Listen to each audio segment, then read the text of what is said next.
आज बाबा विशेष जो सर्वश्रेष्ठ भाग्यवान बच्चे हैं, ऐसे बच्चों की बाबा निशानी बता रहे हैं। कौन है सर्वश्रेष्ठ भाग्यवान बच्चे? जो सदा परमात्म प्यार के झूले में, मोहब्बत के झूले में झूलते रहते हैं, जो सदा परमात्म प्यार में समाये रहते हैं। लेकिन कई बार हम कहते हैं देहधारियों से तो हमारा जुट जाता है प्यार, लेकिन जो प्यार का सागर है, प्यार का सागर, उससे प्यार का अनुभव नहीं होता। क्यों नहीं होता अनुभव? क्योंकि हम देह भान में रहते हैं। जो प्यार का सागर है वो निराकार है, बिंदु स्वरूप है। तो जितना हम बिंदु स्वरूप स्थिति में स्थित होंगे, हम निराकारी स्थिति में स्थित होंगे, तो उतना उसके प्यार का अनुभव कर सकेंगे। परमात्म प्यार हमारे ऊपर सदा बरसता रहे, उसका निस्वार्थ प्यार, ईश्वरीय प्यार, परमात्म प्यार हमारे ऊपर सदा बरसता रहे। उसके लिए हम अशरीरी बनकर के रहें, बिंदु स्वरूप बनकर के रहें, विदेही बनकर के रहें, संपूर्ण पवित्रता की स्थिति में रहें, रूहानियत की स्थिति में रहें। तो जो प्यार का सागर है, उसके प्यार की बरसात हम पर सदा होती रहे।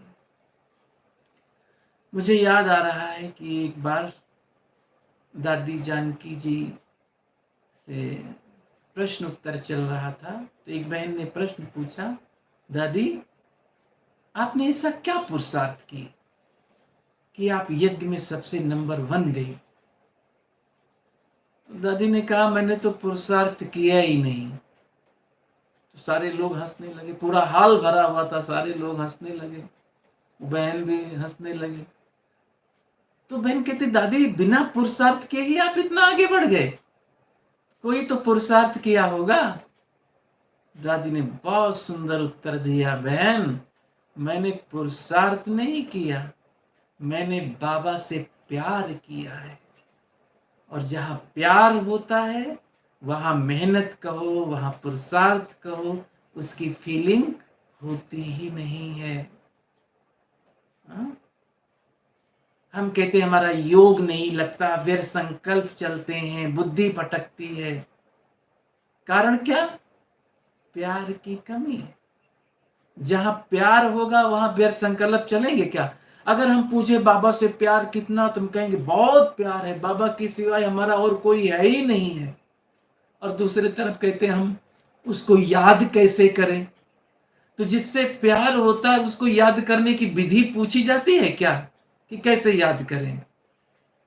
उसकी तो नेचुरल याद होती है, सहज याद होती है, उसकी याद में हम सदा ही समाये रहते हैं। तो बाबा की याद सदा ही बनी रहे, सदा उसके याद में मगन रहें, समाये रहें। उसके लिए निराकारी स्वरूप में स्थित रहें। और दूसरी बात, प्यार वहां जुटता है जहां संबंध होता है। तो बाबा से प्यार का अनुभव करने के लिए बाबा के साथ हमें सर्व संबंध जोड़ना। बाबा कहते, बच्चे जिस भी संबंध से तुम मुझे याद करोगे मैं हाजिर हो जाऊंगा। मैं सर्व संबंधों का प्यार देने के लिए, सर्व संबंधों का सुख देने के लिए मैं बंधा हुआ हूं। बच्चे बुलाए, बाप न आए, ऐसा हो ही नहीं सकता। तो बस हमें एक काम करना, उसके प्यार में मगन रहना है। बाबा ने कहा, जब तुम उसके प्यार में समाये रहोगे उसके प्यार में मगन रहोगे तो मैं तुम्हारे सोचने का भी काम करूंगा।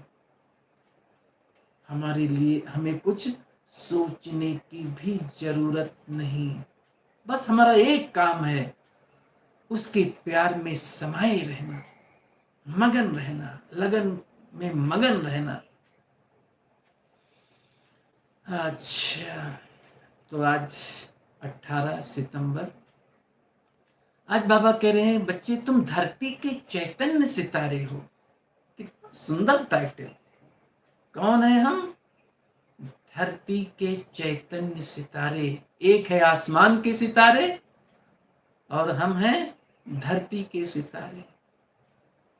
आसमान के सितारे रात में चमकते हैं और हम दिन और रात दोनों ही चमकते हैं। हमारी चमक सारे धरती को हम प्रकाशित करते हैं। वो सूर्य के प्रकाश से प्रकाशित और हम परमात्म प्रकाश से प्रकाशित। वो जड़ सितारे, हम चैतन्य सितारे। तो हम धरती के चैतन्य सितारे हैं, परमात्म सितारे, है ना। एक तरफ ज्ञान चंद्रमा है ब्रह्मा बाबा, दूसरे तरफ ज्ञान सूर्य शिव बाबा। ज्ञान सूर्य शिव बाबा की शक्तियों की लाइट मुझ में समा रही है और ज्ञान चंद्रमा की शीतलता, दोनों ही बरसात कर रहे हैं हम सितारों के ऊपर। तो बाबा ने कहा तुम्हें सारे विश्व को रोशनी देनी है, और सारे विश्व को रोशनी देने वाले खुद अंधकार में कैसे हो सकते हैं, कैसे रह सकते हैं? हम सारे विश्व को रोशनी देने वाले हैं, तो भला हम अंधकार में कैसे?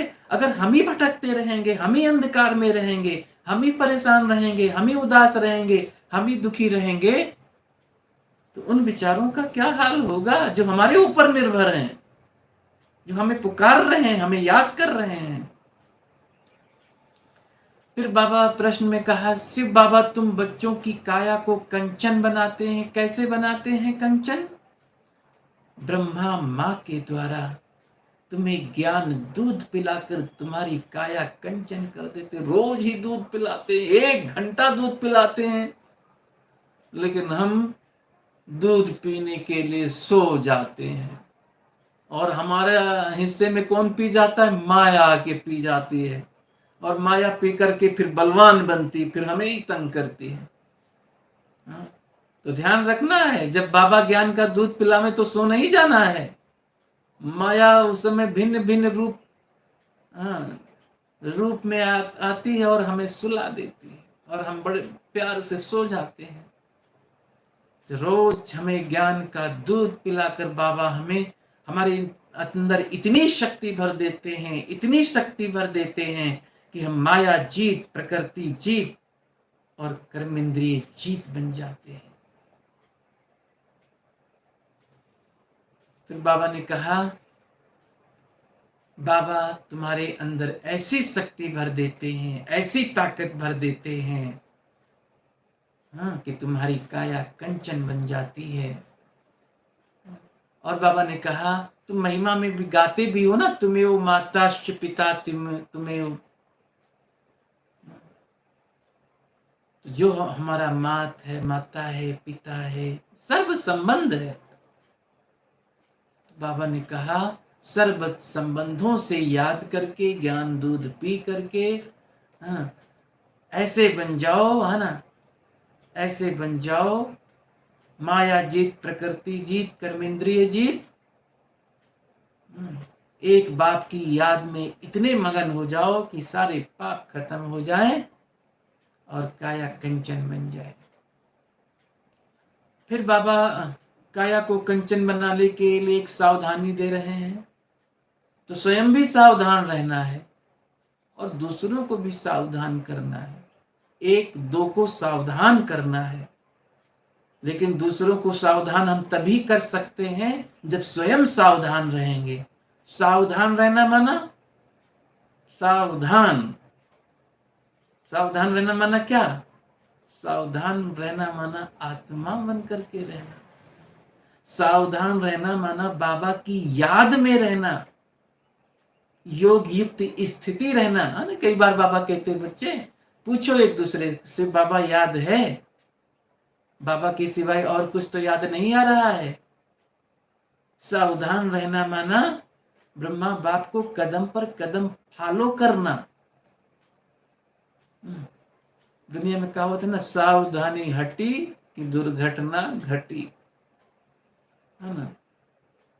तो सावधानी, सबसे ज्यादा सावधानी किस बात की? कि मनसा मनसा में व्यर्थ निगेटिव ना आने पाए, मनसा शुभ भावनाओं से भरपूर हो, मनसा हमारी बहुत स्वच्छ हो, निर्मल हो, शुद्ध हो, पवित्र हो।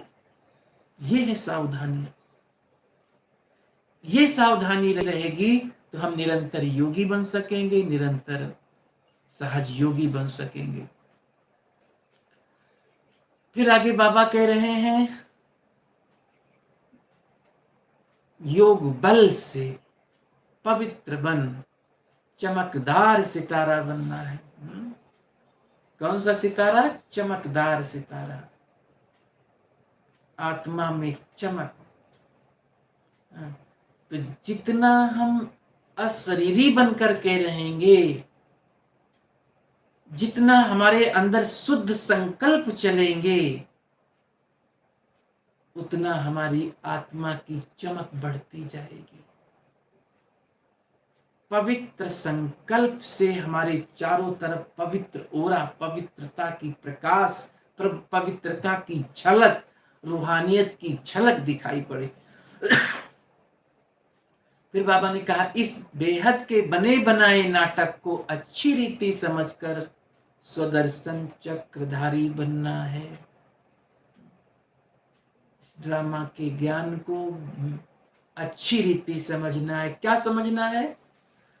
कौन सी बातें अच्छी रीति समझना है? कि इस ड्रामा में हर एक एक्टर का पार्ट अपना अपना है।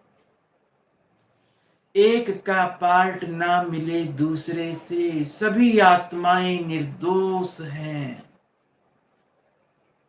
कोई है ना, सब अपना अपना पार्ट बजा रहे हैं।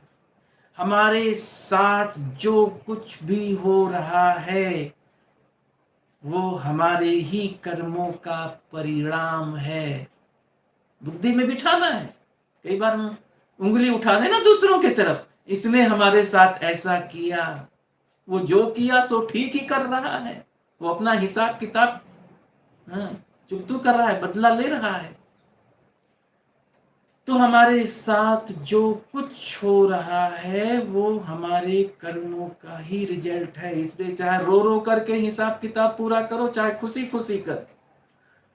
और वो हिसाब किताब पूरा कर रहा है, मेहरबानी उसकी। अगर हिसाब किताब वो नहीं पूरा यहाँ करेगा तो हमें पूरा करने धर्मराजपुरी जाना पड़ेगा। तो धन्यवाद करो जो आपको कुछ बोलता है, उल्टा सुल्टा बिगिन डालता, समस्या खड़ी करता, उसका धन्यवाद करो कि आपने हमें धर्मराजपुरी जाने से बचाया, यही अपना हिसाब किताब पूरा कर लिया। आपका बहुत बहुत धन्यवाद। हम तो हिसाब किताब बना के भूल गए थे, लेकिन आपको याद रहा और आपने पूरा किया। तो इस प्रकार से हम पॉजिटिव संकल्पों से हम सदा आनंदित रहेंगे। फिर बाबा ने कहा, ज्ञान अंजन देकर मनुष्यों को अज्ञान अंधकार से निकालने की सेवा करनी है। जो आत्माएं आज अज्ञान अंधकार में भटक रहे हैं, माया के दलदल में फंसे हुए, वो कौन है? बाबा कहते वो आपके ही तो भाई बहने हैं। आपके भाई बहने अज्ञान अंधकार में भटक रहे हैं और आप यहां मौज से बैठे हो। तो जैसे बाबा ने हमें अज्ञान अंधकार से निकाला, ऐसे हमारा काम है सब आत्माओं को अज्ञान अंधकार से निकालने की सेवा करना। और वरदान में क्या कहा बाबा ने? बालक सो मालिकपन की स्मृति से सर्व खजानों को अपना बनाने वाले स्वराज्य अधिकारी भव। स्वराज्य अधिकारी। हम बालक भी हैं तो मालिक भी हैं। जो बालक होता है वो बाप के सारे प्रॉपर्टी का मालिक होता है। तो इस नशे में रहना है कि मैं बालक सो मालिक हूं, बाप के सर्व खजानों का मालिक हूं, लेकिन उसके पहले बालक बनना पड़ेगा, तब कहेंगे स्वराज्य अधिकारी। ऐसे बालक सो मालिक बनने वाली आत्मा को ही कहेंगे स्वराज्य अधिकारी। और जो आज बनेंगे स्वराज्य अधिकारी वही भविष्य में बनेंगे विश्व राज्य अधिकारी। और स्लोगन में परमात्म प्यार के झूले में, परमात्म मोहब्बत के झूले में झूलते रहो तो सदा मौज का अनुभव करते रहेंगे। और यही सबसे श्रेष्ठ भाग्यवान है। ऐसे बच्चे ही सबसे श्रेष्ठ भाग्यवान हैं जो परमात्म प्यार के झूले में झूलते रहते हैं, परमात्म मोहब्बत के झूले में झूलते रहते हैं। वही सबसे श्रेष्ठ भाग्यवान है। तो हमारी यही शुभ भावना है कि आप सदा ही परमात्म प्यार के झूले में झूलते रहें और सबको झुलाते रहें। इन्हीं शुभ भावना के साथ आप सभी का बहुत बहुत थैंक्स, धन्यवाद। ओम शांति।